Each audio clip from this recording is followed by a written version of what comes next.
ஜிம்கானா நீ ஃபேமிலியோட பாருங்கண்ணா. செட்டு ஹோஸ்ட் பேண்ட் ரெடி இப்ப கெஸ்டோட பரப்பண்ணா. ஏய் எல்லாரும் எந்திரிங்க.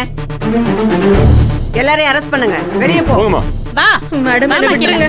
நான் எந்த தப்பும் பண்ணல. எனக்கு எதுவும் தெரியாது. நான் ஏதோ ஏமாந்து இங்க வந்துட்டேன். Madam please madam. மேடம் விடுங்க மேடம். நான் எந்த தப்பும் பண்ணல. நான் வர மாட்டேன். நான் வர மாட்டேன். என்ன விடுங்க. வெளியே போ. போ போ. உனையும்தான் வான்னு சொன்ன வர மாட்டேன். மேடம் என்ன விட்டுருங்க மேடம். போ போ. வெளியே போ. போமா. வெளியே போ. வாடா. ஏய் போங்க எல்லாரும். ஜீப்ல ஏறு. போ போ போ போ. கிளம்பு. ஏய் போ. இழுத்துட்டு போங்க. அவளை கொண்டு போய் ஜீப்ல ஏத்து. வா வாங்க. மேடம் இங்க 4 குழந்தைங்க தான் இருக்காங்க. இவங்கள அரசு குழந்தைகள் காப்பகத்துல விட்டுருங்க. நான் போன் பண்ணி விஷயத்த சொல்லிட்டேன். சரிங்க மேடம். மத்த எல்லாரையும் அரெஸ்ட் பண்ணியாச்சுல? பண்ணியாச்சு மேடம். எல்லாம் தரவா செக் பண்ணிட்டீங்கல்ல? செக் பண்ணியாச்சு மேடம். இது ரொம்ப முக்கியமான கேஸ். யாரும் மிஸ் ஆயிடக்கூடாது. Okay madam. வாங்க வா போங்க.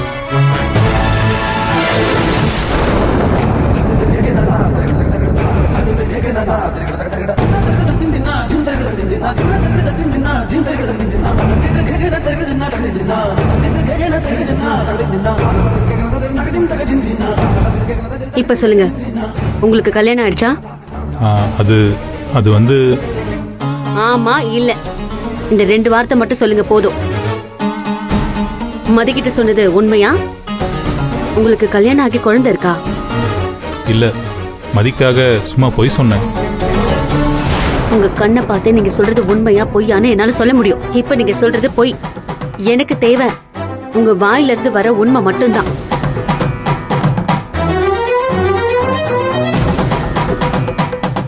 அப்படி நீ மட்டும் சொல்லிட்ட, அடுத்த நிமிஷம் நான் தூக்குல தொங்கிடுவேன்.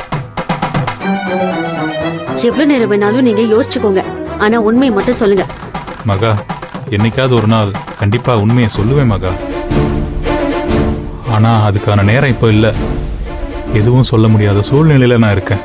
இப்போதைக்கு என்கிட்ட எதுவும் கேட்காத மகா, மன்னிச்சிரு.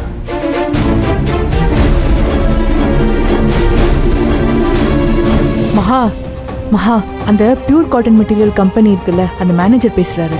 செக் இல்லாம மெட்டீரியல் அனுப்ப மாட்டேங்கிறாரு. நானும் எவ்வளவோ பேசி பார்த்துட்டேன், முடியல. நீ கொஞ்சம் பேசி பார்க்கறியா? சார், நான் மகா பேசுறேன்.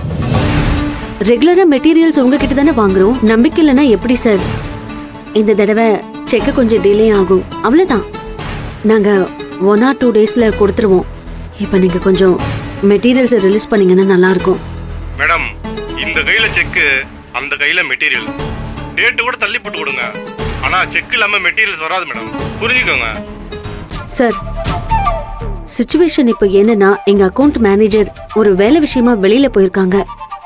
செக் புக் அவங்க கிட்ட தான் இருக்கு. அக்கவுண்ட்ஸ் மேனேஜர் வந்ததும் கண்டிப்பா நான் செக் கொடுத்துறேன்.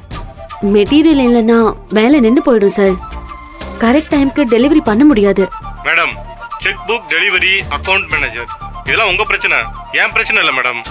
Very simple. செக் இல்லாம மெட்டீரியல்ஸ் ரிலீஸ் பண்றதுக்கு எனக்கு ரைட்ஸ் இல்லை மேடம்.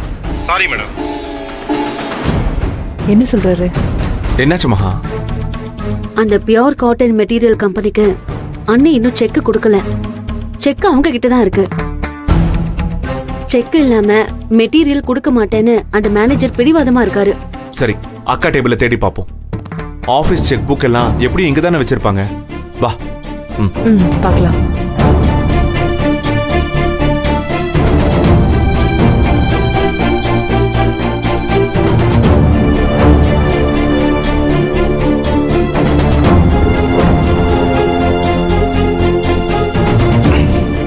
இதுல இருக்கலாம், ஆனா லாக் ஆயிருக்கு.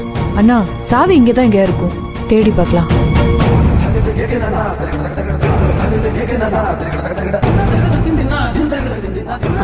அதுக்குள்ள இருக்கான்னு பார்வஜி.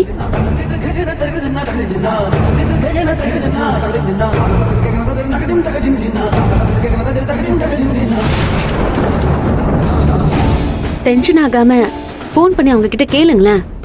கார்மெண்ட்ஸ் குள்ள தான் இருக்கா இல்ல வீட்ல எங்கயாவது வச்சிருக்காங்களான்னு. கீ எங்க இருக்குன்னு ஏதாவது ஒரு வழி கிடைக்கும்ல. போன் பண்ணி பாருங்க.